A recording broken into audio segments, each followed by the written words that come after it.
Hello and thanks for joining us from our studios in Israel. I'm Aaron Porras here with ILTV's Morning Brief. With the third consecutive elections in Israel now just a month away, it's suspected that United States President Trump's peace plan will be the biggest issue swaying voters.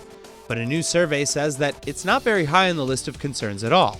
That said, while half of Israelis, both Jewish and Arab, support the idea of a Palestinian state, a majority of Israeli Arabs and almost half of Israeli Jews see the timing of the Trump deal's release as U.S. interference in the election process.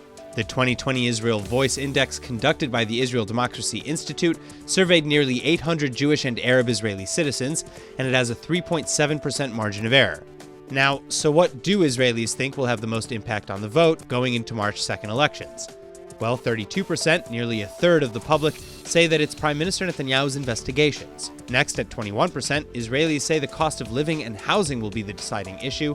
And then security, issues of religion and state, and Jewish-Arab relations finish off the list with 18%, 11%, and 7% respectively. 11% of Israelis didn't know or refused to answer. One thing most Israelis definitely agree on, however, is that Election Day should at least be a vacation day. The IDF trains hard to maintain control of most any situation, but that training has seriously been put to the test as a border policeman in Hebron is now recovering from being set on fire. The incident caught on film shows the police officer being hit with a Molotov cocktail while trying to restore calm amidst Palestinian riots. And the rioters also continued to pelt him and his unit with stones and other debris.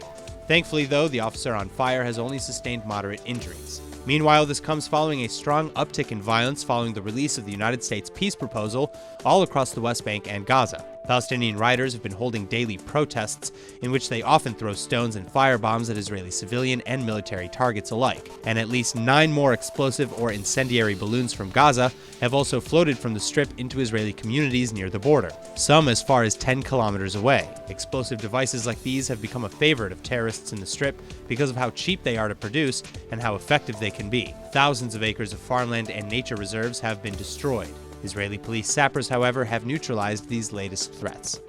For thousands of years, Jerusalem has served as the center point of the Jewish faith and culture. But even in the time of the first Jewish temple in Jerusalem, a period of over 400 years, not everyone in the region could pray there.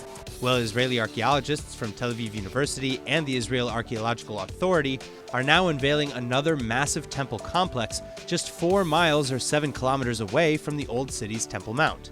And they say that it was likely sanctioned by the main Jerusalem government at the time. In fact, the temple at Tel Motzah circa 900 BCE even has the same architectural plan as King Solomon's temple in Jerusalem, albeit it was just about 2/3 the size of the real thing. And it serviced a community that's estimated to have existed there for nearly 9,000 years.